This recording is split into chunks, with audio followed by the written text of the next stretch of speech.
Тебя аист выкинул просто не в той геолокации, тебе надо побыстрее приехать в Америку. Ехать сюда не надо. Так ли хороша жизнь в Америке, как это рисует интернет? Ты будешь чувствовать себя рабом. Много людей застряли еще в Мексике, а многие, кто переехал, не получил документы, будут депортированы. То, о чем ты говоришь, это очень печально, скажу откровенно. Что тебя не Тебе сказать устраивает? правду, Да, скажи правду. то у меня было два пути. Уехать, и второй путь присесть в тюрьму. Куда ты лезешь? Просто больной. И если у тебя нет связи знакомых, ты никуда не пробьешься. Здесь очень много минусов. Объективно цены выросли, вообще везде, во всем. Но печально, потому что зарплаты не выросли. Короче, ребята, все, лавочка закрылась. Заметь, у нас висят флаги, только единственное, что в Америке находишься ты, а не я. Но ты сейчас тоже частично в Америке. Вот ты одной ногой уже здесь. Плюс-минус. Да. Вот, смотри, а я одной ногой в Европе, в Польше. Хорошо, всем привет, друзья. В общем, мы начинаем вот этот подкаст. Значит, меня зовут Олесь Груднев, мне 36 лет. Маленькая предыстория. Смотри, я выпускаю видео про то, как я не попал в Америку. После этого я получаю звонок от какого-то типа из Америки, который говорит: чувак, я там глянул, короче, твой видос. Чё ты там вообще в своей Европе? Чё ты там загниваешь? Короче, давай я сейчас приеду, мы сейчас колл-центр тут в Польше у тебя, там пацанов соберем, там все, колл-центр сделаем, короче. Я-то сразу подумал, что ты какой-то странный чел. Ну, я же представил сразу, как эти, знаешь, ростовские тюремные колл-центры, когда там звонят, спрашивают, типа, у вас подозрительная активность на вашей карте, это банк ВТБ, давайте там продиктуйте пин-код. Подумай, я думаю, странный человек реально. Потому что звонит, говорит: я сейчас приеду. Мне не до этого было, понимаешь? Я занимался бизнесом на своих шротах, Шкоды Фабиях, да, мне вообще не до этого. Братан, у меня есть бабки, у меня компания, давай мутить диспетчерскую. Я сейчас Да. прилечу, сниму офис, куплю оборудование, народ загоним, и у нас попрут бабосики, польются рекой. А тогда это было реально, потому что рынок был на пике, понял, у меня в офисе работали люди, а эти люди получали там 1200-1500 в неделю. Я подумал, лучше я буду платить в Польше 2, чем тут такие деньги, вроде нормальный чувак, сейчас разрулимся. Ты как-то очень скептически к этому отнесся. Я удивился, думаю, как так? Приеду, вложу деньги, ты там контролируй, а я контролирую здесь. Ты мне начал какие-то аренды, какие-то Шкоды. Я думаю, какие Шкоды. Короче, если вы не видели это видео про Америку, мы все ссылочки, в общем, будем оставлять под видео в первых комментариях, в общем, чтобы вы не потерялись. Потом что произошло? Ты мне звонишь и говоришь: чувак, я посмотрел на тебя, посмотрел на других, я хочу создать свой канал. Я думаю, твою мать, куда ты лезешь? Куда ты лезешь? Потому что ты не понимаешь, в какую ты клетку с тигром лезешь. Этому каналу, на котором будет подкаст выходить, ему 13 лет, чтобы ты понял. 13 лет. Тут еще нету 10 тысяч подписчиков. То есть, Я в Америке понятно. столько не жил. 13. Вот. Второй канал, там 33 приписчика, от этого ничего как бы не заработается. Это, по сути, там сколько времени вложено, монтаж и так далее. Я думаю, ты просто больной, просто больной. Но я тебе зарядил ценник, я полазил по мусоркам, я снял тебе рекламу, с которой вы ха-ха ловили там с пацанами, да. Вот, и вроде все хорошо. Потом, спустя каких-то 4 месяца, я залажу и смотрю, что у тебя 10 тысяч подписчиков. Спустя 4 месяца на твоем канале. И ты меня мотивировал на то, чтобы я продолжил заниматься ютубом более детально. Ты можешь себе представить? Все там ходят, там, телезвезды. Я думаю, чем я хуже? Надо какой-то движ навести, знаешь, моей сумбурной, скромной жизни. И смотри, вот основная причина, почему мы сегодня начали этот подкаст, заключается в том, что когда смотришь на жизнь в Америке, вот тебе честно, вот представь, я Вася Петухов, я живу там где-то в деревне Грязи, Залупинской области, грубо говоря. И когда ты открываешь YouTube, то там начинает поливаться вот это все. Сисуны, Тарановы, купил Теслу. У тебя, Алекс, 18 траков. У типов, у которых ты брал интервью, подкаст, у них там, они занимаются бизнесом аренды, у них там ламбы, феры. Потерянные деньги, пропавшие машины. Как классно в Америке. Находишься в такой жопе. Закурил свою большую папиросу. FBI с фонарями, с пистолетами. Это невозможно. За прошлый год у нас 2 машины затоталены и вернулись с обоссанными. Можете тоже посмотреть это видео, мы все будем скидывать. И складывается реально впечатление, что ты просто находишься не там. Что по геолокации тебя аист выкинул просто не в той геолокации, тебе надо побыстрее приехать в Америку. Поэтому ты начинаешь открывать дальше эти чаты эмигрантские и пытаться через задний проход попасть в Америку. То есть через Мексику. У меня была такая же история. И она закончилась не совсем позитивно. И давай сейчас просто посмотрим и проверим, так ли хороша жизнь в Америке, как это рисует интернет. Потому что ты, а вот сколько ты живешь в Америке? Ну, что-то около 10 лет, но, пацаны, здесь ехать сюда не надо. Вот я вам так скажу. То есть ничего здесь такого интересного, позитивного, куча проблем. Ты будешь чувствовать себя рабом, вот прям рабом, потому что ты будешь раб системы. Поэтому, если у вас хорошо в вашей стране, рекомендую оставаться и наблюдать за всем этим, лучше на Ютубе, грубо говоря. Мгм. Поэтому объективно, вот скажу так, я бы в Польшу переехал бы жить. Мне кажется, там она более перспективнее, вот, более экономично состоятельнее страна, люди Мгм. добрее, да, то есть мне кажется, там можно вот бизнес по аренде авто замутить, серьезный, прям Вот серьезный так бизнес. мы заговорили, да, сразу, да? У меня вот такое, Да не так просто, как вы думаете, ребята, не как просто. Вот этот человек умеет, да, в лапти это я, отбивать, я вам молодец. искренне говорю. И вот я надеюсь, что там через 10 лет мы будем сидеть так же, у меня будет сзади флаг Польши висеть. Да, да, у меня Вот. Америки, я скажу, чувак. Хорошо, что поменялись местами, отлично, Да не, на да. самом деле, Олесь, все просто. Страна США, она дает тебе большие возможности, она тебя пушит на то, чтобы ты что-то в жизни добивался, потому что как только ты стоишь на месте, соответственно, ты начинаешь падать вниз. И для того, чтобы чего-то добиться, ты постоянно думаешь о развитии. Соответственно, я в эту Америку приехал, не планировал. Мгм. Так получилось, что попал сюда. Вообще ехал в Лондон, попал в Нью-Йорк. Ну, вот, самолет не туда свернул и полетел в Нью-Йорк. Ну а какая основная мотивация того была, что ты уехал из России? Кстати, Алекс 51, это что у нас? 51 регион. Я Ага. с Мурманской области, это 51 регион. Мгм. Вот, поэтому Алекс 51. Ну хорошо, ты уехал в 13 году, получается, да? Если я не ошибаюсь, в 15-м. В 15 году. Хорошо. А твоей основной мотивацией, почему ты уехал, было что? Что тебя не Тебе сказать устраивало? правду? Да, да, скажи правду. А, Ну, первое, это, наверное, вектор, по которой пошла страна. То есть это самое Мгм.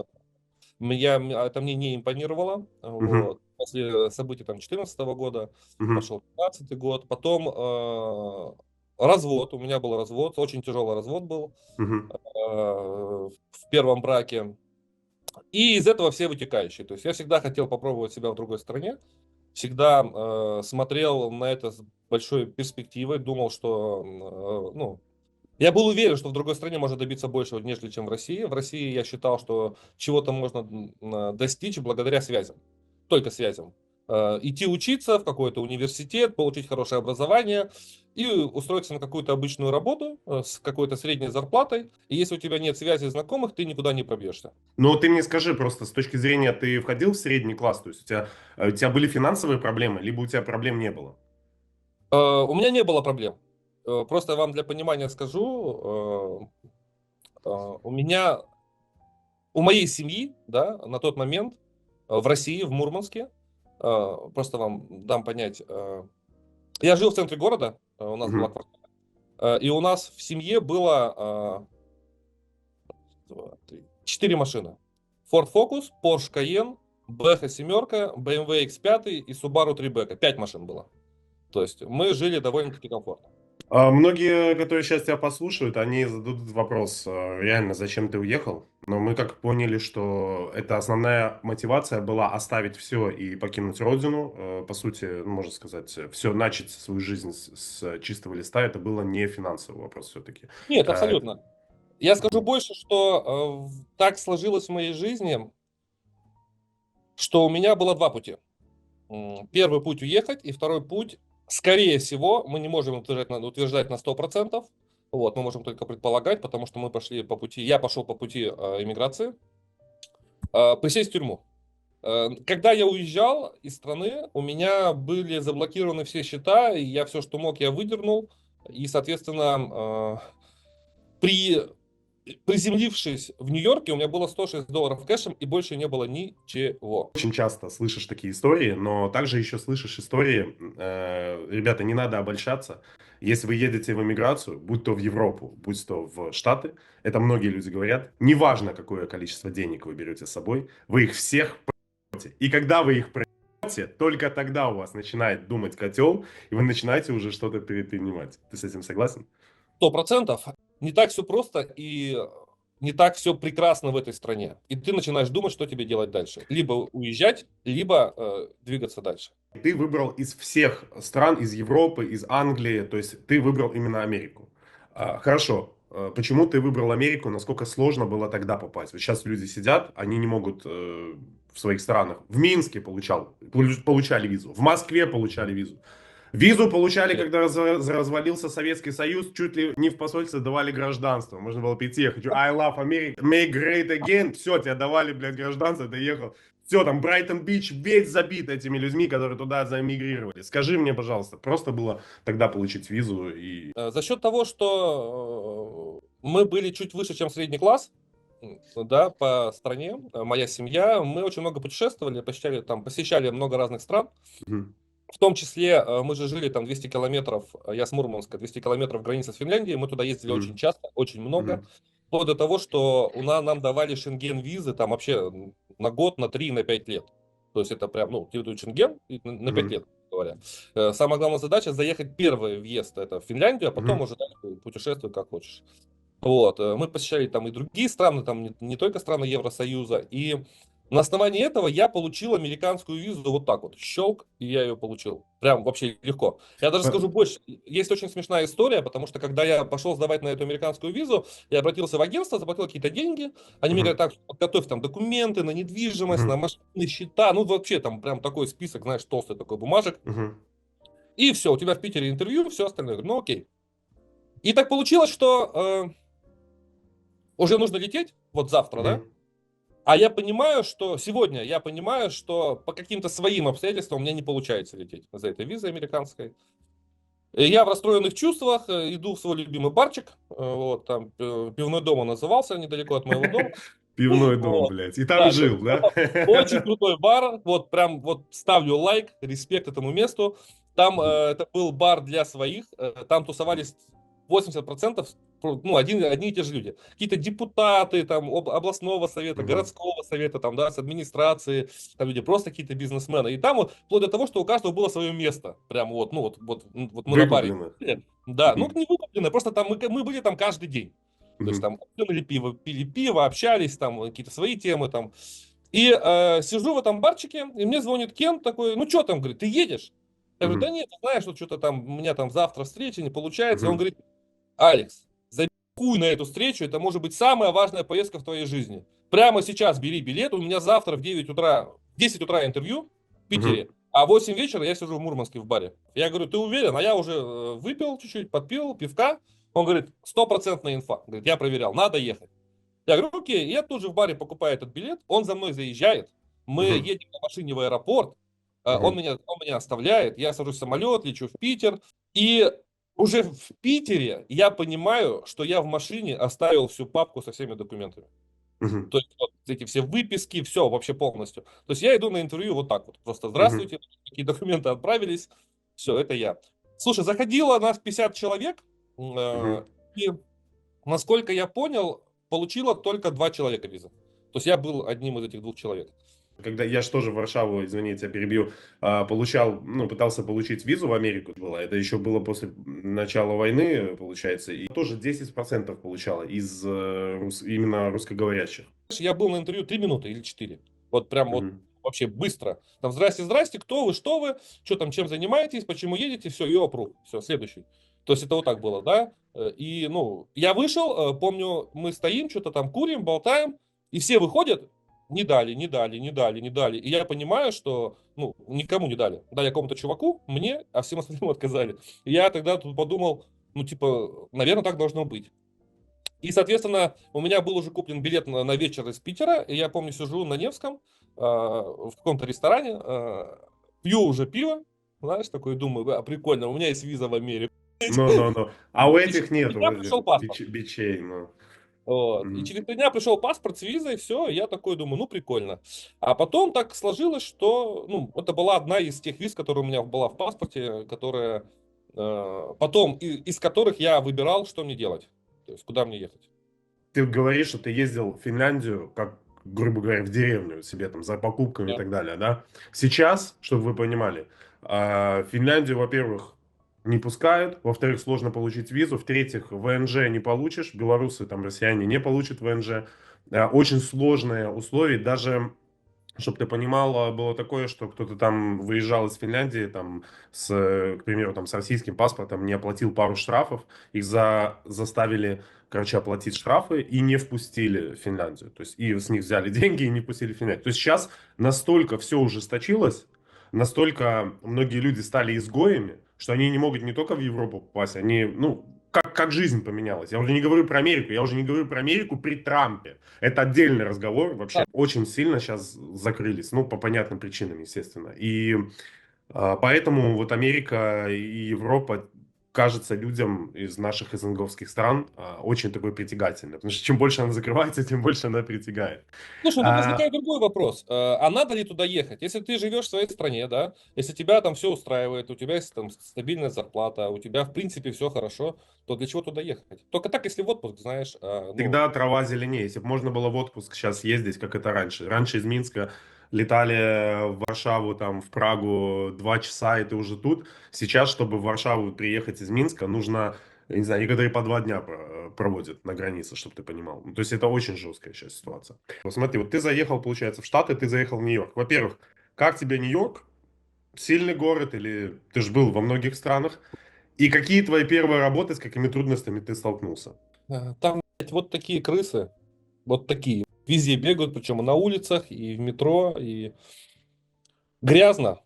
Э, Люди все совершенно разные. Вот видно, что у людей нет каких-то стандартов, да, как у нас, допустим, в России, там, у меня в России, Мгм. откуда я приехал, там девочки даже в магазин там красятся, одеваются, то есть такого нету, то есть Мгм. там прям люди в разной масти совершенно, знаешь. И Манхэттен классно, был в Манхэттене, мне все понравилось, но это единственное место, где там прикольно. Для меня, опять же. То есть кому-то может нравиться там и где-то в Квинсе, где-то еще. В общем, первая работа, я тусовался в Бруклине, красил машины, тер шпаклю за $100 в сутки. Для Нью-Йорка это ни о чем. Это то же самое, что, не знаю, в Москве работать за 100 рублей в сутки. Ну да, не 100 рублей, там 500 рублей в сутки. Это абсолютно ни о чем, но вариантов не было. Надо было что-то делать. $100 мне хватало заплатить там за мой хостел, который стоил там $50, грубо говоря, какой-то обед в Макдональдсе, $15, пачка сигарет 15, автобус 5 или 10, и в копилку шло $10. А как так?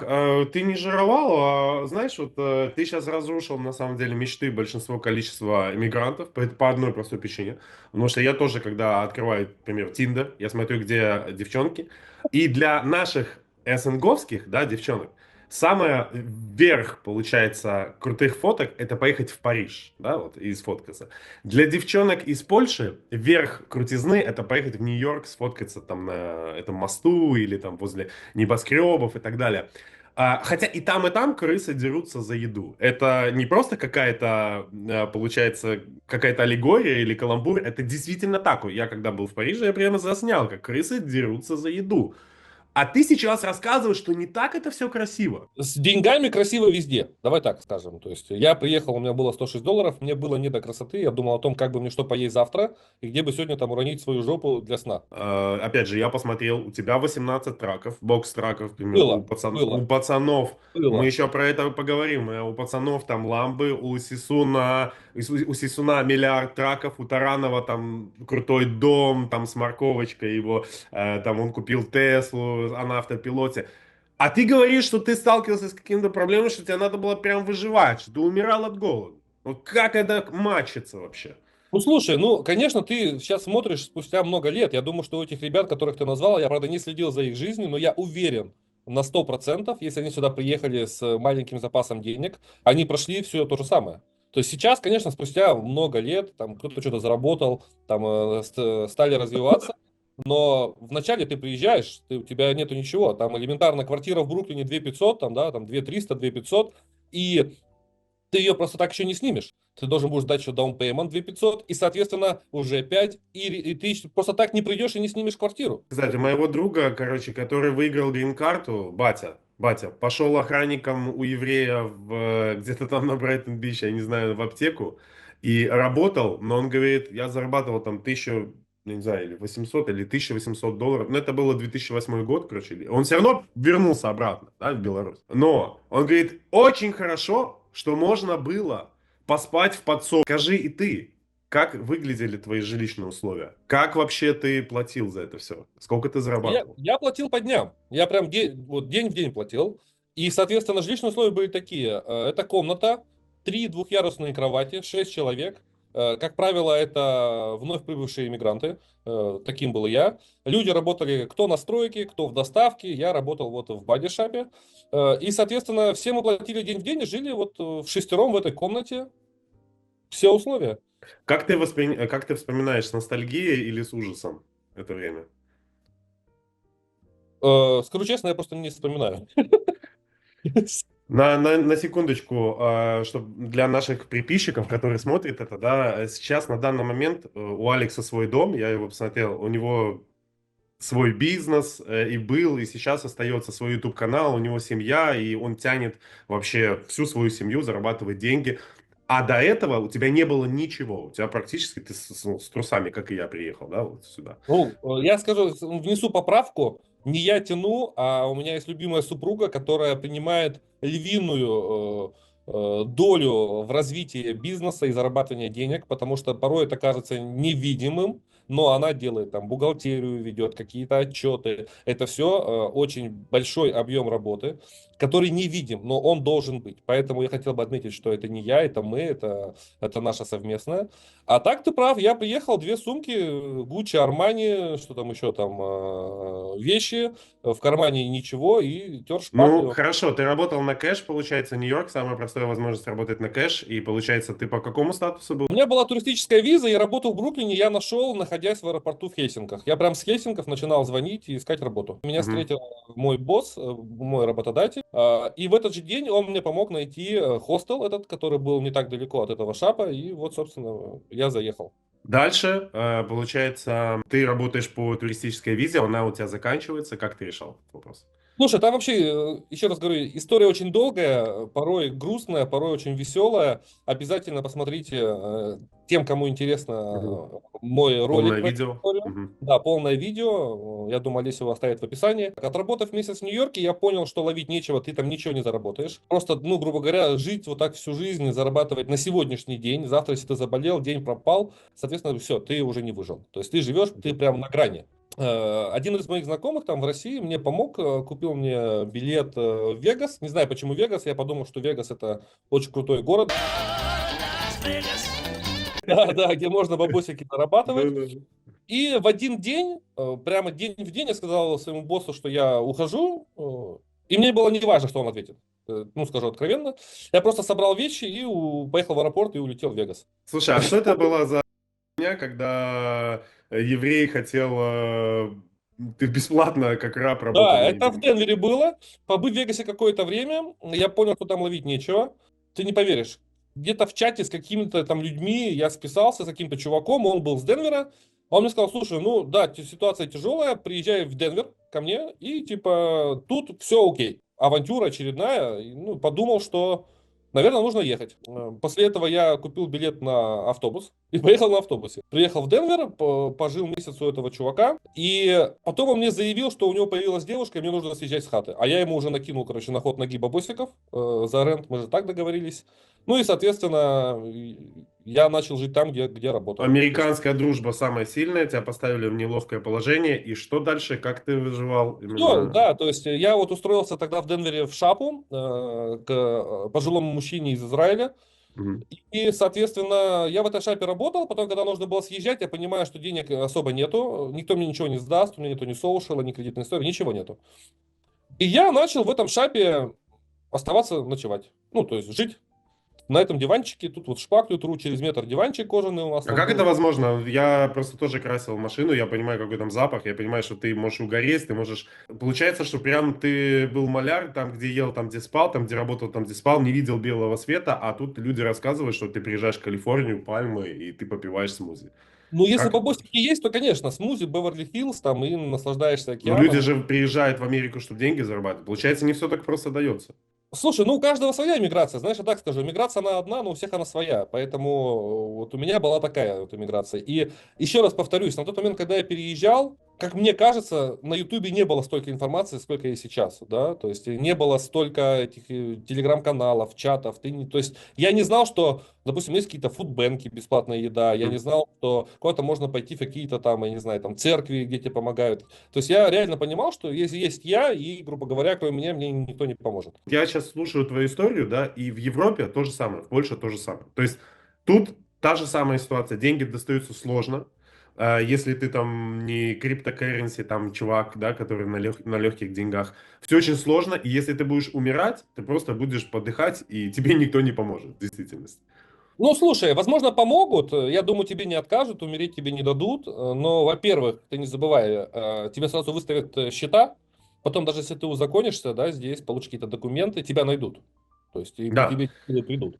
И и второй вот, момент, если ты будешь, как сейчас, допустим, у нас вот Трамп борется с нелегалами, и если ты где-то куда-то там засветишься, обратишься и поймут, что ты нелегал, тебе окажут помощь. Но следующий твой путь будет, это, скорее всего, депортация, либо депортационная тюрьма, как мне кажется. на твоем канале есть видео, которое рассказывает про твой жесточайший путь. Я вам просто рекомендую его посмотреть. Я помню тот момент, когда я таксую в Варшаве, то есть я таксист, и, соответственно, я еду, я везу клиента, и я даже проехал поворот, чтобы ты понимал. Я настолько слушал твою историю, когда ты, будучи где-то в Майами или где-то столкнулся с Чикаго. проблемами, да, в Чикаго, столкнулся с проблемами со здоровьем. У меня вариантов не было, пошло по телу, пошли какие-то прыщи, где-то, может, подцепило его на работе, ну, короче, там неважно уже, какой-то грибок оказался, страховки нет, бабок нет, ничего нет, ты понимаешь, что любой счет в Америке это сразу 3-4 нуля, вот, с медицинских учреждений, и стал вопрос, что делать. У меня был план.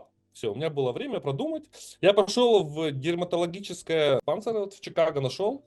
Пришел туда, я же не шишбеш по-английски, ничего ну, там не одупляю. И говорю, здрасте, здрасте. Все, в Google переводчике перевел. Говорю, ребята, у меня была версия такая, что я отдыхал в Лас-Вегасе, что я турист, отдыхал в Лас-Вегасе. У меня была интимная связь с куртизанкой, Ну, с скажем так, девушкой низкой да, социальной ориентации. легкого, Ага. легкого поведения. Вот. И что после этого у меня по телу пошли какие-то очень странные пятна. Да. И я очень сильно переживаю за людей вокруг, это было первое. Ага. И за себя в том числе, поэтому Ага. я, собственно, здесь. Как только я это показал, в течение 2 часов у меня взяли все возможные анализы. Вот Мгм. меня всего обследовали. Мгм. И через где-то 3-4 часа я уже сидел у доктора в этой клинике. У нас был переводчик в телефоне, то есть там был человек на телефоне, который переводил. И, собственно, он мне сказал, что вы проявили правильную позицию, что пришли, что заявили об этом, так должно Мгм. быть. Поэтому мы отреагировали быстро, мы вас проверили. И у вас какой-то там грибок, это типа не из-за этого случая, но в любом случае, то есть, в любом случае я сделал правильно. Мне выписали кучу там каких-то витаминов, там каких-то таблеток, все, там хер пойми чего. В общем, сказали, вы молодец, что не разносите Венеру дальше. Да, да, да, что то есть это правильная позиция гражданского человека, то есть это прямо вот. В наших странах, я помню, у тебя заболел зуб, пошел цементную пломбу поставил. Прямо день в день. Ну, грубо говоря, бесплатно. К примеру, температура 37,5. Ты вызываешь, там, к тебе ездит эта скорая помощь, она может ездить сколько угодно, да. Ты приходишь, тебе там УЗИ делают, короче, все что угодно. Сломал палец, там, все делают. Тут же, к примеру, в Варшаве, я, чтобы ты понимал, на тренировке просто сломал палец, пришел, мне сделали снимок, мне ничего не наложили, просто какой-то пластырь, и выставили счет. Я потом, ну, прихожу, смотрю, блядь, мне выставили 650 злотых. 650 злотых, чтобы вы понимали, это $150. Что? Я просто Да, пришел попозже. в Это очень бесплатный, попозже. блядь, сука, там говном воняло просто. А мне 150. Да, За что? За что? Объясните мне, как? Объясни, как рассказываю, это... Ну, рассказываю. Вот один из примеров. Ты вот задела очень больную тему для меня, потому что, скажу так, в Америке у меня были уже операции, да, мы там болели, у меня там дети болели, есть какой-то некий экспириенс. И, соответственно, от себя скажу так, в Америке очень хорошо умеют отрезать, что-то там, пришивать, какие-то сложные операции, там, человек там на грани жизни и смерти, его там как-то оживляют, вот это все работает. Но система амбулаторная, она на настолько низком качестве, то есть когда у тебя какие-то текущие проблемы, доктора, это аппойтменты, это недели ждать, это ожидать эти какие-то... В общем, все, что касается критики, в Америке круто. Все, что касается амбулаторного лечения, ну, я не знаю, Россия на голову выше, это 100%, это из личного опыта. Вот тебе пример. Э, У нас так получилось, что закончилась страховка у супруги, и Во-первых, она сколько стоит закончилась. страховка? Извини, Нас пожалуйста, сколько в среднем стоит страховка вообще? все по-разному. Слушай, это настолько варьируются цены, потому что все зависит от качества этой страховки. Она может быть и $100 в месяц, там, ну, Мгм. 100, наверное, нет, 200, и до там Бесконечности. нереальных цифр, да. Это каждый месяц ты просто платишь. На что это влияет? Это влияет, во-первых, на качество страховки, где ты можешь обслуживаться, на какие суммы ты можешь обслуживаться. И самый важный фактор – это deductible, это первый взнос. То есть, чтобы ей воспользоваться, предположим, тебе сделали операцию на 10 тысяч, да, ты должен будешь заплатить там, допустим, $6000. Ты платишь, а 4 и выше 4 уже покрывает там твоя страховая компания. И вот у меня в какой-то момент у нас кончилась страховка, и мы не сделали renewal, мы не продлили ее. Мгм. Это была суббота, если не ошибаюсь, у супруги заболел зуб. В выходные зуб, то есть мы не можем записаться, в выходные тут никто не работает, всем по барабану, твои проблемы. Мы поехали в emergency, то есть я с Мгм. уверенностью, что мы сейчас приедем, да, какие-то деньги заплатим, ей вырвут зуб, потому что мы знали, что это зуб, Мгм. мы понимали, что это, либо там залечат, ну, в худшем случае вырвут, и мы поедем домой. Мы приехали в эту emergency, просидели там 4 часа, посмотрели зуб, сказали, у вас дырка, кариес, Мгм. и что его нужно вырывать. Ну, говорят, все, записывайтесь к доктору, дали направление, Мгм. дали таблетку, мы поехали домой. Братан, через 5 дней нам пришел бил счет с emergency. Знаешь Сколько? сколько? Сколько? $3100.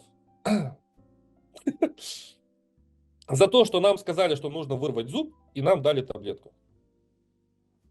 И у нас на тот момент просто так получилось, что не было страховки. $3100. Напишите, что вы думаете в комментариях. Мне кажется, за $3100 можно себя полностью из мужчины в женщину переделать, блядь, в наших странах. Через границу перешел, в Мексике там просто сделал себе 2 пола. Да, Вот. да. А как же эти бомжи, которых с остановок прямо на emergency забирают у вас? Они же нифига не платят. Или есть Слушай, какая-то я не знаю. Я, категория? я пока не дошел до этой стадии, вот, пока мне сложно сказать, Ну как это просто работает. есть же бесплатная какая-то медицина Она есть, каким-то она есть, братан, она есть. ветеранам и так далее. И я скажу так, что ты можешь получить бесплатную страховку от государства. Опять же, не все клиники с ней работают. Но ты должен там что-то зарабатывать $25 000 в год или меньше. То есть мы же каждый год Короче, подаем, малоимущным, да? Типа. да, малоимущим, грубо Мгм. говоря. Вот. И, соответственно, ну, так в моей жизни получилось, что мы в эту категорию не попадаем. Не знаю, хорошо это или плохо, но, в общем, я думаю, В будет общем, хорошо. если вы едете в Америку, то вы обязаны все сделать в своих странах. А американцы куда ездят? В Турцию, в Дубай, Американцы, да, Европу. слушай, насколько мне известно, 60 или 70% американцев вообще никуда не ездят. Они сидят в Америке. Они У них умирают даже дома, я понял. паспортов нету. Они всю жизнь живут по ID, понимаешь? У них даже Ну да, паспортов. Поэтому я да. думаю, что они все тут как бы, ну, обслуживаются. Поэтому медицина, конечно, здесь это именно бизнес. Это не помощь людям. Это мое субъективное мнение. Я считаю, что это именно бизнес, на котором зарабатывают очень большие деньги. Сколько Очень. роды стоят в Америке? Если за кэш, то это порядка где-то 30 тысяч, я думаю, будет стоить. Это кэшевая страховка. И как это выглядит? Это космические технологии? Да нет, приехал, сегодня родил, завтра тебя домой отправили. На этом все закончилось. Вот. Ну, опять же, там, наверное, в эти деньги входит какой-то, может быть, какой-то гинеколог, там, последние месяцы, когда он тебя смотрит. Наверное, я не знаю. Ну, потому что, когда мы рожали, у нас была страховка. Но у нас первые роды были тяжелые. У меня супруга пролежала в больнице дней 5. Это очень много для Америки, Ага. практически нереально. И если я не ошибаюсь, страховой выставили счет больше 120 тысяч. 121 тысячу, что ли. Четко. Но Трамп еще пока что не отменил это право быть американцем при рождении, когда А ребенок... он не отменит это. Ну, он может подписывать какие угодно там свои указы, там, Просто приказы. он такой человек, что мы знаем. Он может делать все, что угодно. Но это напрямую противоречит, там, не помню, Конституции, да. 4 поправки или 14 поправки Конституции. В Ну, я общем, ты думаю, знаешь 4-ю и 14-ю поправку. Знаешь ли ты эти поправки в своей родной стране? Знал ли ты братан, эту не знаю. конституцию? Я и тут-то не знаю. Я почему так, типа, говорю 4-е, 14-е. Я просто где-то слышал в ТикТоке и думаю, сейчас, да, типа, применю, знаешь. Да, да, я считаю, что и в европейские страны, и американские, они вообще получили такое развитие и человеческого капитала, и вообще, потому что там, знаешь, конституция не вытираются там вместо туалетной бумаги. Очень В круто, нашей когда. стране я знаю одну статью, 228. Ну, 228 папиросим, да? Как ты относишься к новой иммиграционной политике Трампа? я голосовал за Трампа. Я сейчас гражданин Америки. Я голосовал за Трампа. И скажу больше, что это не герой, да, это не мой герой, но если выбирать между двух зол, мне кажется, что Трамп мне ближе, нежели чем команда демократов. Почему Именно ты это- почувствовал, как ухудшилась Америка за время правления предыдущего Конечно, президента? конечно, конечно. В какой-то момент официально, типа, инфляция в стране была там что-то 6-7%, если я не ошибаюсь. Объективно цены выросли вообще везде, во всем. К примеру, вот я скажу, что в 2000 году я покупал бокс-траки там по 38, по 39 тысяч новые. Сейчас они стоят 60 плюс. А на Ну, продукты? минимум в 2 раза на большую часть продуктов. Просто в Польше то же самое, на самом деле, с началом И там. это печально, это абсолютно печально, потому что зарплаты не выросли. Ну, опять же, в Мгм. моей сфере, да, либо вот у меня друзья работают тоже в разных сферах деятельности, а зарплаты особо не выросли, но очень сильно сказывается на обычных людях, именно сама инфляция. И поэтому тот путь, который проделала бывшая администрация демократов, мне кажется, привела страну в яму. Если брать фактически обычного американца, который идет в магазин, он понимает, что он неделю раньше тратил $150 на еду, причем не, там, он не кушал какую-то икру, там, да, там, красную икру, и, не знаю, там, крабов камчатских. Это абсолютно обычная еда. То сейчас это уже минимум 300, а то и $400. То есть вот выходит на человека. Вот смотри, получается, вот у меня какая ситуация. Когда я приехал в Варшаву, я устроился в такси. Я устроился там полулегально, на необклеенной машине, получается. И реально тогда денег было настолько, что ты мог там, ну, грубо говоря, деньги вываливались, грубо говоря, из кармана. Потому что ты мог, к примеру, поработать, да, и купить себе все, что угодно. Ты мог поработать, по сути, там несколько месяцев, купить себе тачку, уже свою собственную, и уже забыть про арендный автомобиль. Плюс еще было такое, что я настолько расслабился, что я работал в день там по 3 часа, чтобы ты понимал, да, и я мог содержать, получается, и квартиру, и заправлять машину, и покупать себе что-то, еще что-то оставалось. Сейчас же ситуация другая. Сейчас настолько переехало большое количество людей. Сюда все пошли в сферу такси, все начали таксовать, заказов не хватает, заказы очень дешевые, соответственно, тебе приходится по 10 часов работать, чтобы заработать там $100, к примеру, чистыми. Такая же ли ситуация в Америке, в твоем бизнесе или нет? Ты знаешь, самое первое, что меня удивило в Америке, прям удивило и кинулось мне очень сильно в глаза, это то, что люди, заезжая на заправку, на гастейшн, они просто вставляют пистолет в бак, включают его и идут там покупать кофе, чай, там, свои дела. То есть они не контролируют, сколько бензина заправилось к ним в автомобиль. Потому что, да, казалось бы, что сейчас он, допустим, тоже там не дешевый, но это не настолько сильно влияет на твою жизнь. Грубо Семейный говоря, бюджет. Ну. да, потому что средняя там зарплата, не знаю сколько это, $15, $17, $20 в час, сейчас я не готов сказать сколько. При этом, при всем, галлон бензина сейчас в Иллинойсе стоит там $3. Ну вот и представь, 10 О, смотри, галлонов, галлон это 4, ну, получается, 3, литра, 6, да? 7 где-то литра, да. То есть получается, что полный бак бензина выходит там $35. Знаешь, сколько Человек тут? в час зарабатывает $20. То есть для них это не является какой-то такой, знаешь, существенной проблемой залить там 2 галлона или 10 галлонов. То есть, понял? Это для меня было удивление, потому что на моей памяти в России люди шли на заправку или там 5 литров, там 10 литров, знаешь, ну то есть такое А, прямо да, было конкретно. у нас в Польше стоит галлон $6, чтобы ты понимал. Вот эти Ну, у вас один бензин литр лучше, стоит наверное, полтора. да? Он Да нет, там валили. ну, просто я же езжу на газу, но в основном, конечно, тут цены на бензин дороже. Вот ты работал, получается, маляром, а потом ты устроился на бокстрак. Бокстрак, чтобы вы понимали, ребята, это, получается, как газель, которая берет грузы такие же, как обычный большой, да, трак. Но за счет того, что там он более мобильный, он может куда-то там заезжать. За прошлый год, вот у меня же работали ребята, да, средняя зарплата в прошлом году была от 5 до 6 тысяч долларов в месяц. В месяц? В месяц. До Это вычета зарплата. налогов? Или это на Да, это руки? до вычета налогов, да. А на руки сколько примерно? Это как работает твой аккаунтер, твой Это как бухгалтер. хороший бухгалтер, как есть в этом анекдоте. Можете порекомендовать мне хорошего бухгалтера? Да, можем, но он выйдет только через 2 года. Я хотел бы вот такую историю вот Мгм. рассказать, почему мне, Мгм. допустим, при Трампе живется лучше, чем при бывшей администрации. Я заехал в Америку при Обаме, я вообще ничего не понимал, что Мгм. происходит. Мне было плевать абсолютно, кто президент, у меня была одна мысль — выжить. Но когда в моей жизни что-то наладилось, да, вот не что-то наладилось, а, так скажем, наладилось, это, получается, уже был Трамп. То есть я встретил свою любимую супругу, Через сколько и лет ты встретил ее? через год, наверное, Через год нахождения ну, в может, Америке. полтора, да, может, Вау. полтора. Я считаю, что это мой человек до конца жизни. То есть я В прям этот вот... самый момент ты не бываешь дома, поскольку?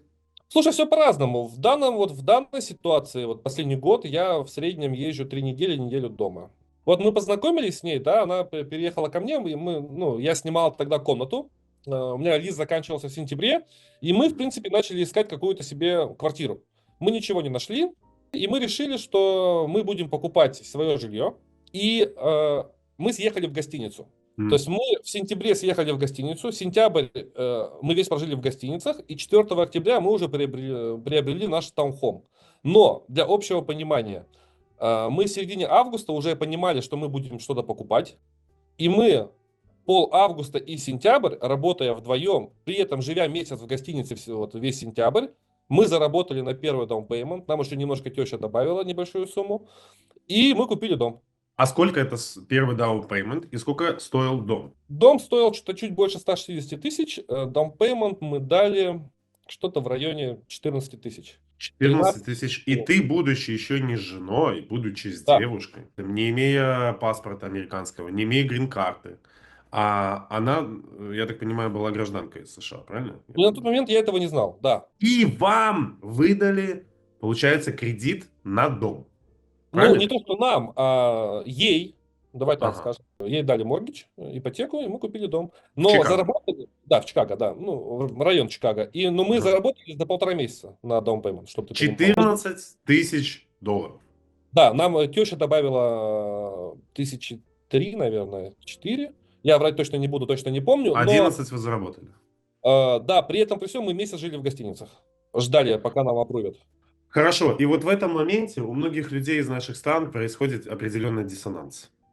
Я тебе Ну, честно могу сказать. давай. Почему? Потому что для многих людей в наших стран 11 тысяч долларов – это зарплата за год. Это при том, если он работает, как бы нормально. Там и другие расходы. Но заметь, вы за сколько выплатили дом и под какой процент вам Мы еще его дали? не выплатили, мы его платим, и выплачивать его нет никакого смысла наперед, потому что на сегодняшний день, если я не ошибаюсь, у нас 3,7 этот процент, 3,7. А буквально вчера гуглил, а инфляция в стране 2,6, 2,7, официальная инфляция в Америке. Мгм. Но неофициально, я думаю, процентов 10 у нас точно есть инфляция, минимум. Вот. Но даже при этом, при всем, нету никакого экономического смысла выплачивать этот дом полностью сейчас. Почему? Потому что твой процент практически равен инфляции. А сколько сейчас он подорожал, этот дом, или подешевел? Мы брали его за 160, не помню, 3000, что ли. Сейчас он стоит почти 300. То есть он еще подорожал. Я видел, Да. кстати, этот дом, ребята. В Обычное общем, стандартное жилье. с 2 этажами. Я Да, просто, да, да, просто да. что я хочу сказать. Когда ты вот это говоришь, я прекрасно понимаю разницу между моей страной, получается, Европой и США. Почему? Потому что, заметь, никогда бы я не получил такие деньги, будучи в Польше, да, будучи в там нелегальном положении или там легальном, или будучи эмигрантом, под такой процент. Почему? Потому что можете загуглить, в Польше, к примеру, там этот процент там порядка 8-10%, и то его дают не всем, и то там нету специальных программ, да, там сейчас эта программа запускается, когда она запустится, непонятно. То есть ты должен пройти все круги ада, чтобы тебе дали. Квартира минимальная, в не самом лучшем районе, чтобы ты понимал, в Варшаве стоит 200 тысяч долларов. Это будет хрущевка, но это будет более-менее нормальный ремонт, но это хрущевка в наркоманском районе, чтобы ты понимал. То, что говорится дом, я вообще молчу. То, что говорит про страны Чехии, к примеру, вот я общался с людьми, которые там живут, там даже сами чехи, когда они рождаются, они не думают о покупке вообще. Там все арендное жилье, потому что квартиры стартуют от 1 000 000 евро. И зарплата при этом, чтобы ты понимал, ну просто посмотри, какой пиздец. Да, если говорить там средняя зарплата, Польша это будет где-то опускать 1 300 евро, Чехии 1 300 евро. То есть реально заработать столько, сколько вы, не занимаясь каким-то бизнесом, не будучи замначальника там, блядь, свинофермы или совхоза, нереально. Чтобы ты понимал, когда мы это покупали, во-первых, у меня супруга была уже долгое время в Америке, у нее была кредитная история, у нее были какие-то налоги. Она, кстати, начинала работать в Пандоре. Мгм. Она начинала работать с того, что в магазине встречала людей просто на входе, она даже не была продавцом. Там 8-9 лет она была уже зам генерал менеджера по инвентаре всего Иллинойса. Вот. Ну, просто чтобы ты понимал, как это работает. То есть, не имея какого-то образования, знакомых, да, она просто трудясь и показывая свое качество работы, добилась того, чего она добилась на тот момент. И при этом при всем у нас не было бизнеса, мы просто его купили, и на тот момент это был еще большой процент. Мы еще думали покупать, не покупать, потому что тогда покупали все в Америке дома там по 2,4, по 2,2%, по 2,5%. Вот. А нам дали 3,7 либо 3,8, это было очень много. Но на сегодняшний день мы считаем, что это было лучшее вложение денег, причем случайно совершенно, потому что сейчас даже вот продавая дом, мы там должны за него еще какие-то, может, 1080, мы в плюсе там на 200, там вообще Ну, плюс то есть вы 30. его продадите, можете запросто поменять место, там, купить более дорогой дом Да, или да, взять такую конечно. же тему. Да. То есть настолько доступ к деньгам прикольный. Вот за счет того, что, ну, я вижу большой плюс Америки в этом случае. То, что имея кредитную историю, разгоняя ее, все мы знаем, что можно ее там разогнать как-то какими-то движениями интересными. То есть ты можешь получить там суду на бизнес свой. Да, ну а ты использовал, получается, у тебя 18 траков было. Было, да. Но у меня был партнер, который погиб, к сожалению, так в жизни получилось. И часть траков, которые были, у нас это, не помню, траков 6, которые были с его стороны, мы отдали банкам обратно, потому Мгм. что там, ну, чисто юридически было очень сложно чего-то достичь. Вот. Хорошо. И получается, что ты говоришь, что сейчас пришел Трамп, он решит большинство проблем, которые были при предыдущем.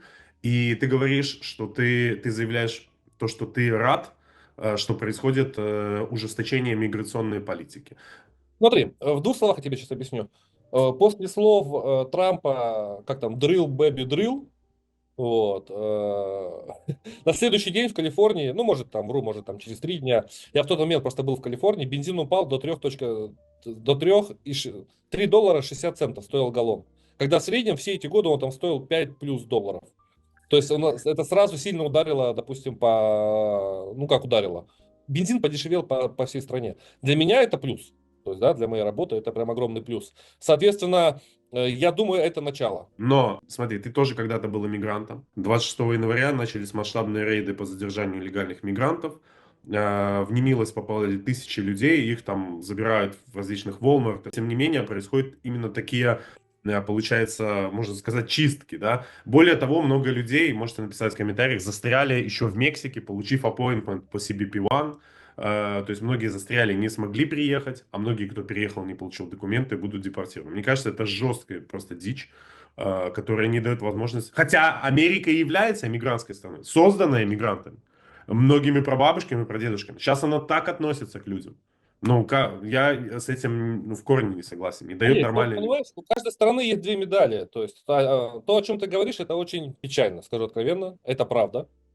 Но, к сожалению, это крайняя мера. С чем связано? С тем, что была абсолютно неоправданная сумасшедшая миграция при Байдене. Потому что он начал пускать всех.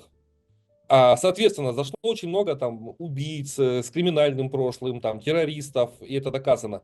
И, соответственно, сейчас на основании этого вполне вероятно, что нормальные люди будут попадать под этот каток. Это вполне вероятно. Но в этом во всем виноват не Трамп, а виноват именно тот товарищ, который запустил безконтрольно вот эту миграцию, понимаешь, в страну. Американцы устали. Это же все за счет налогоплательщиков.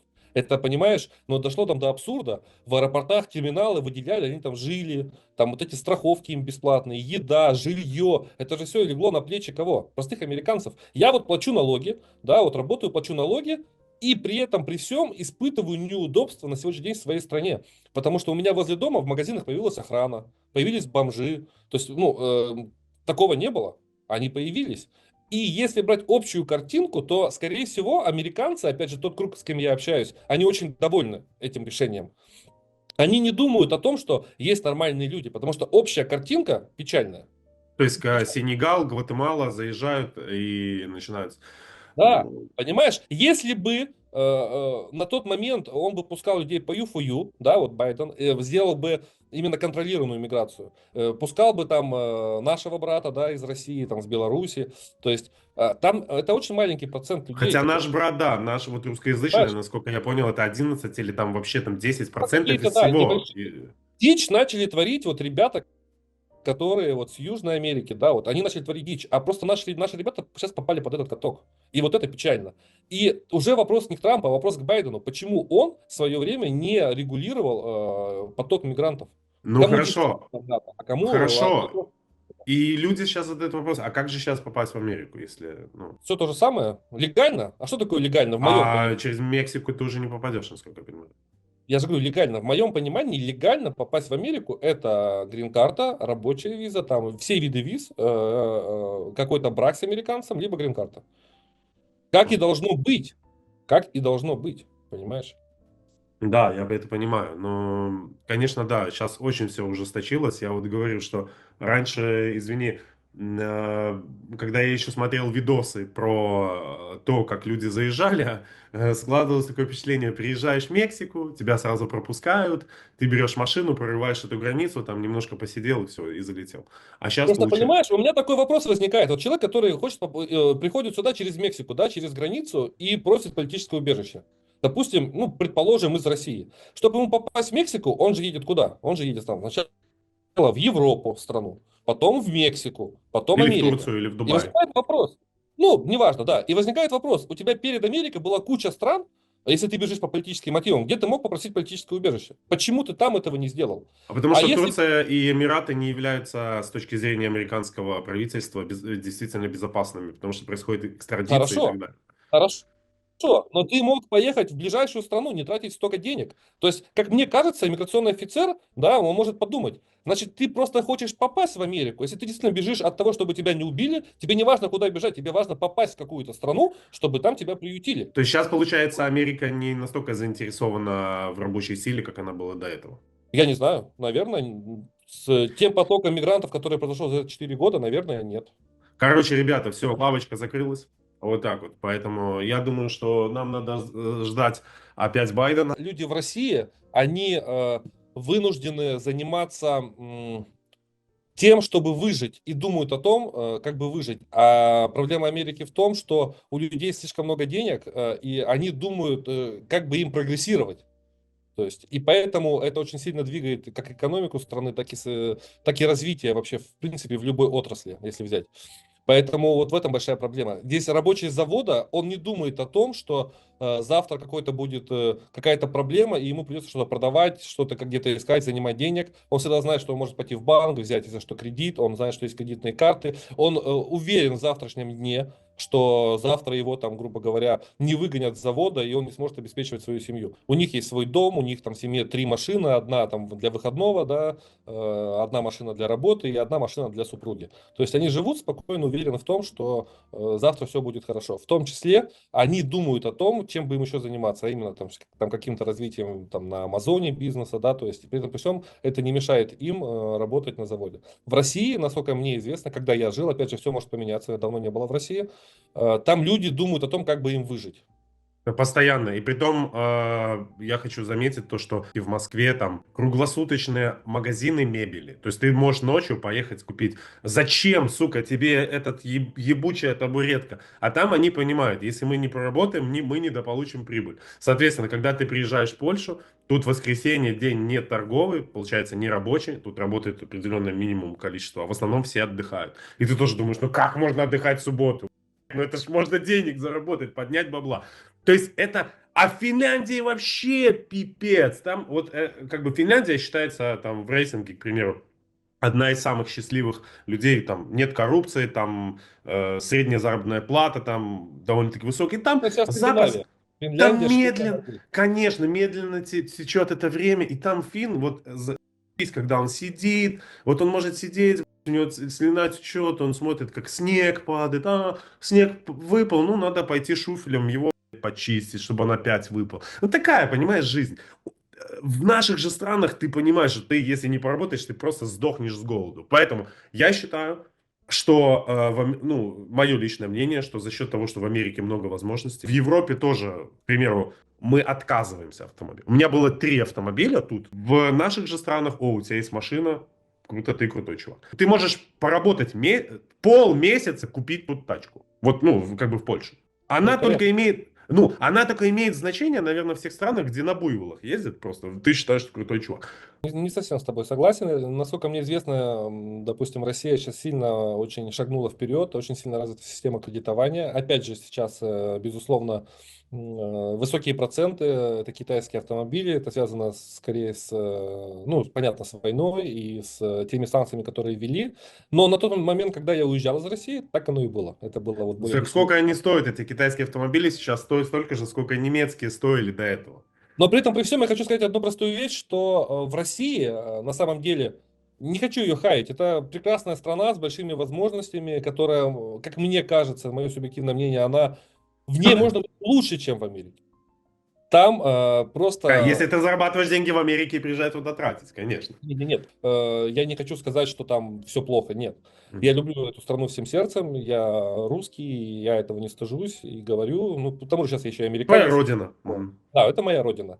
Но мне кажется, что эта вот страна пошла неправильным путем, неправильным курсом.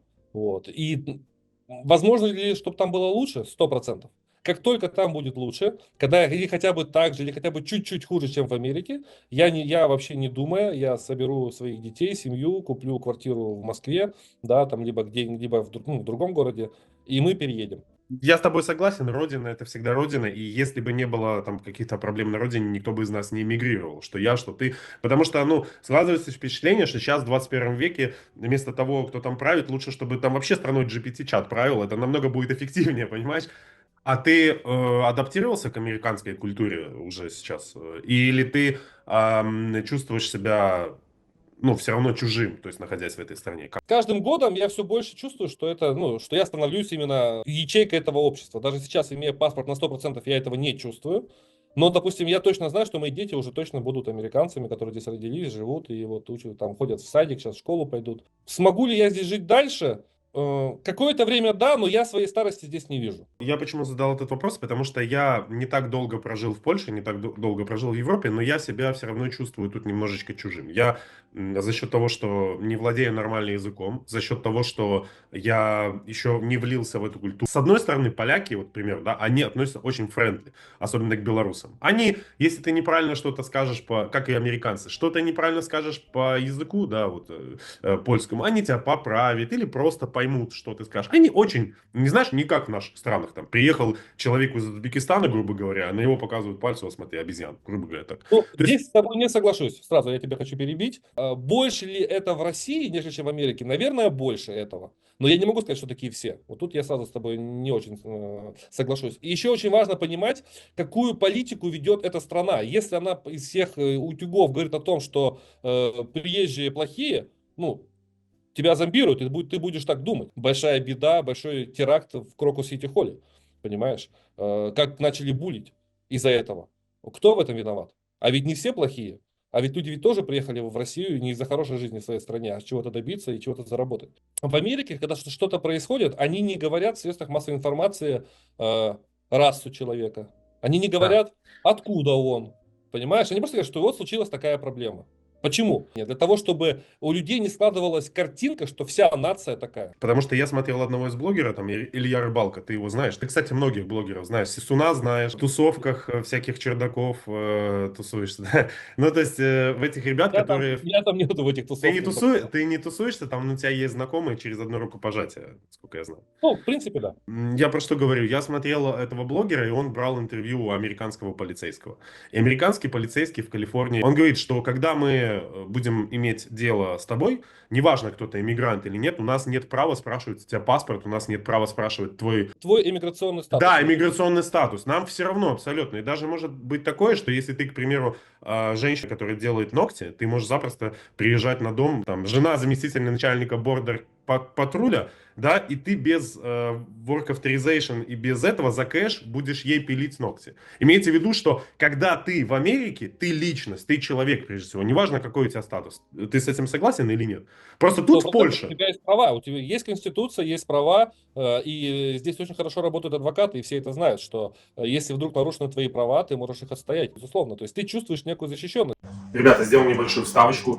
Если вам понадобится адвокат в Польше для решения любых вопросов, связанных с иммиграцией, уголовным правом, административным правом, в общем, все, что касается правовой адвокатуры и так далее, есть хороший контакт. Андрей Дементий, это мой хороший друг. Если вы столкнетесь с какими-то проблемами и вам нужна будет помощь, все ссылочки на Андрея и его адвокатскую контору будут в описании. А мы продолжаем.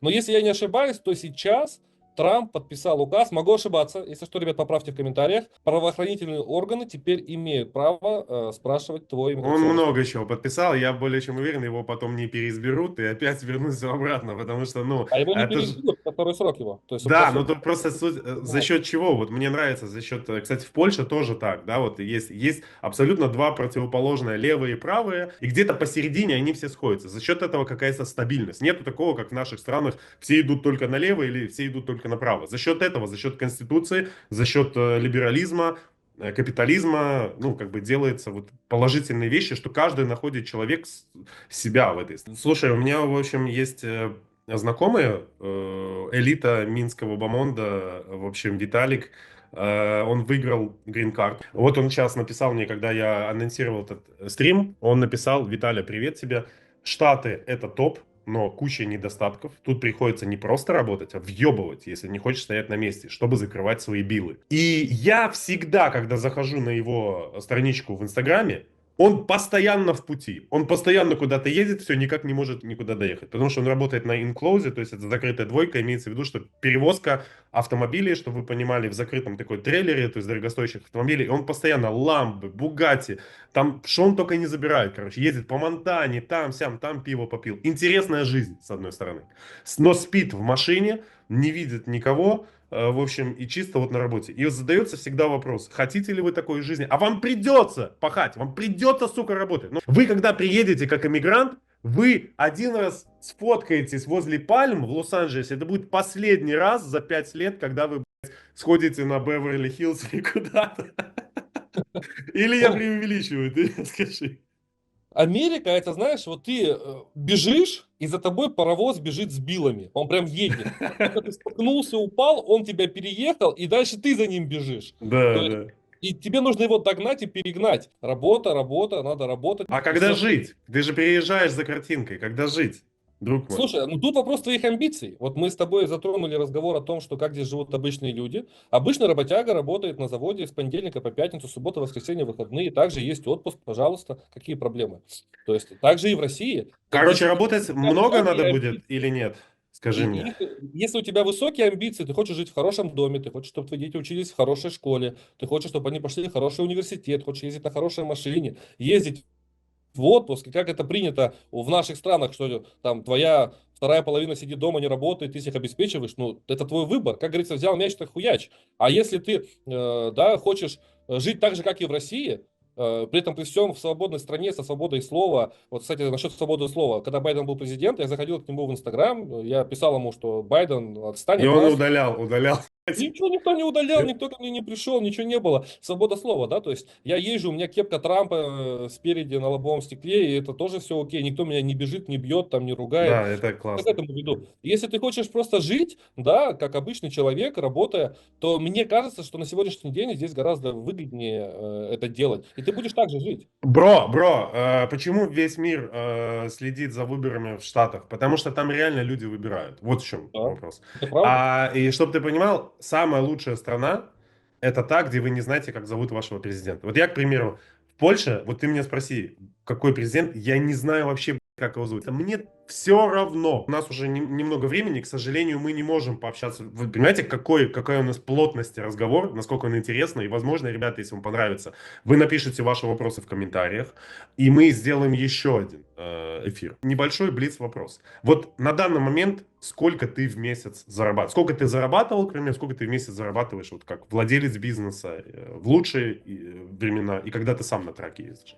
Когда я ездил на бокстраке сам в ковидовые времена, я в среднем зарабатывал как honor operator на своем траке, в среднем зарабатывал от 3,5 до 5 тысяч в неделю. Я прям пахал, да, то есть на сегодняшний, ну вот и посчитай, даже возьмем, пускай там 4, там 4,5 тысячи, я зарабатывал 12, там 14 тысяч в месяц на бокс-траке. Сейчас я зарабатываю в среднем, ну, от 9 до 11, ну, возьмем 10 тысяч. Дает ли это нормально жить в Штатах? Я скажу так, если не ошибаюсь, средняя зарплата среднего американца в Америке 3 800 4 тысячи долларов в месяц. Окей. Это дает возможность купить себе Mercedes, Porsche. Да, конечно. Ну, в кредит, понятно. Не, ну, за кэш какой-то юзанный, бэушный, наверное. Да. Какие советы ты бы дал людям, которые мечтают приехать в Америку, либо собираются приехать? Самое первое и самое основное, вы должны все четко понимать, что в Америке ничего просто так не дается. Очень много существует на платформе YouTube блогеров, которые вещают о том, что это прекрасная страна и что тут все, грубо говоря, на халяву, приехал, тебе все дали, и ты только зарабатываешь деньги. Это не так. У каждого, еще раз говорю, свой путь иммиграции. У кого-то он более тяжелый, у кого-то он более легкий. Вне зависимости от того, с какой суммой ты сюда приехал. Прежде чем переезжать, обдумайте очень хорошо это, потому что, как практика показывает, многие люди, до конца не осознавая, какие могут быть здесь проблемы, они сюда едут в розовых очках, потом разочаровываются, уезжают обратно и говорят, как здесь плохо. Здесь есть свои проблемы, здесь очень много минусов при своих плюсах. Вы должны это четко понимать. Поэтому это должна быть обдуманная, осознанная поездка с пониманием, что, возможно, первый год-два вы должны будете упасть на самое дно, работать на каких-то работах непонятных, в том числе там и на уборке какой-то, доставке, не знаю, мытья посуды и все остальное. Но если у вас есть амбиции, если вы сильный духом человек, то, соответственно, у вас все получится. То есть вам страна даст эти возможности. Ну, какой еще могу дать совет? Въезжайте в страну легально, это очень важно. А что такое легально в моем понимании? Это какая-то виза, неважно, студенческая, турвиза, рабочая виза, грин-карта. Ну и в идеале, конечно, если у вас есть ваша будущая вторая половинка является гражданином Америки, соответственно, самый лучший легальный способ, это если вы любите друг друга, обязательно никаких фейковых, я это все порицаю, все эти фейковые замужества, все это, ну, это все нелегально, это все нехорошо. Действуйте, везите в эту страну не самое худшее из вашей страны, а самое лучшее, что у вас есть вот в этой стране. Ты все-таки, если так вот взять все, о чем мы с тобой говорили, ты жалеешь, что ты попал в эту страну? Спустя все эти годы я могу сказать, что я не жалею. Спустя первый год своей жизни я думал, что это ад, что надо просто отсюда уезжать Де- и Дело в том, что если вы посмотрите видео, Алекс рассказывал, как он уже взял билет, получается, но настолько накидался, напился в аэропорту, что проспал, и это было именно тем счастливым моментом, что ты не вернулся обратно. Потому что ну если бы не в ты вернулся аэропорту, в обратно, баре, да. Да, да, в ты, баре. наверное, уже никогда бы не вернулся обратно в Штаты, Нет, не я бы встретил уже бы не свою вернулся. жену и так далее. 100%. Даже я рад, что я здесь. У меня, в принципе, в целом, вот видите, я сижу в своем офисе. Мне, в принципе, офис не нужен, но я могу его содержать. То есть, да, мы его держим, потому что есть фотостудия, есть какие-то вот места для моих водителей, которые могут сюда остановиться на день, на два, на три. Вот, есть парковка своя. У меня есть свой дом, у меня счастливая семья, у меня безумно в моей жизни важная моя вторая половинка, это моя супруга. Поэтому еще раз говорю, что Америка для меня дала новый глоток жизни. Она перестроила меня как человека, а именно я на жизнь стал смотреть немножко по-другому. И, как мне кажется, я очень сильно изменился в лучшую сторону. И это все мне дала Америка за 10 лет. Основной вопрос в том, как и большинство белорусов переезжает в Польшу, и очень мало из Польши возвращается в Беларусь. Также и много иммигрантов переезжают в Штаты, и очень небольшой процент возвращаются обратно. Все-таки это говорит о том, что если там люди остаются, да, как бы сложно не было, но все-таки они что-то там находят. Америка до сих пор остается одной из самых свободных стран в плане там либерализма и так далее мнений. И одной из самых стран, где больше всего ВВП, она на втором месте после Китая, и где самые большие зарплаты, ну, на данный момент. Плюс еще, работая на обычной даже работе, к примеру, в Америке, ты можешь себе, вот, наверное, много у тебя знакомых, вот работаешь там на бокс-траке, а это, ну, обычная работа, работаешь ты дальнобойщиком, ты можешь себе купить Porsche, правильно? Ты можешь себе купить BMW, ты можешь себе купить квартиру, правильно? Вот смотри, это 100%. Опять же, я говорю зарплату, если я owner operator, это мой трак, он выплаченный, Мгм. а он у меня выплаченный, и все. То есть очень много есть факторов «но». Потому что очень часто многие путают, что там я зарабатываю 10 тысяч, и все забывают сказать, что там еще в это не включены налоги и еще какие-то определенные вещи. Вот. Это тоже, это очень важно, потому что я уже чувствую этих хейтеров, прям наших любимых. Напишите, ребята, если вы с чем-то не согласны, напишите в комментариях. Но я просто тебе говорю, что, к примеру, в Америке меньше регуляции. Ты можешь запросто там сесть на свой Dodge Charger там 58 года и с клубами дыма там поехать в центр города, к примеру. Тебе никто ничего не скажет. Если кто скажет, ты взрывай свой револьвер покажешь, и все замолчат. Тут же в Европе какой-то пиздец происходит. То есть тут в Варшаве ввели зеленые зоны. Машина старше 2008 года дизель не имеет права сюда заезжать, скоро ведут этот налог.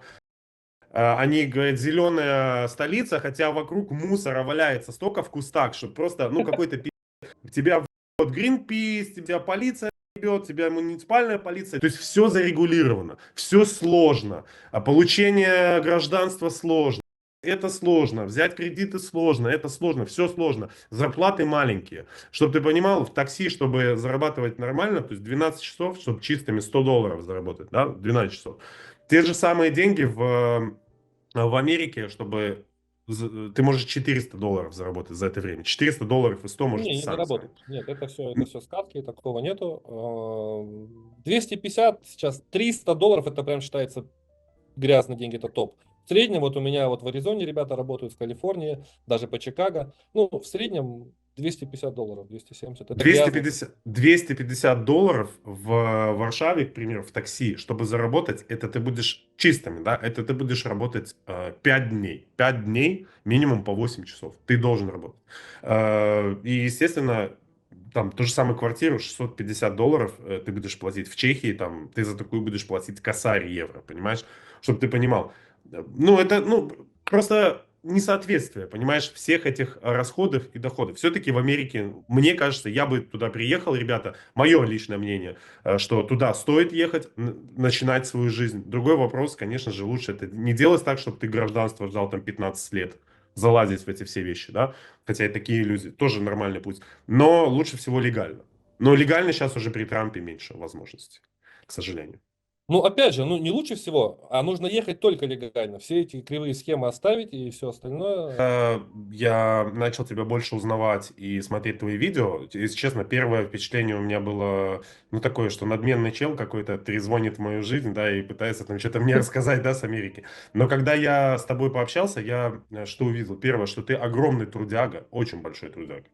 Что ты работаешь, что ты тянешь, что у тебя даже к твоему каналу подход именно бизнесовый такой, очень четкий, честный, ты просчитываешь все, четко с людьми общаешься, и это очень сильно, ну, реально круто, это очень круто.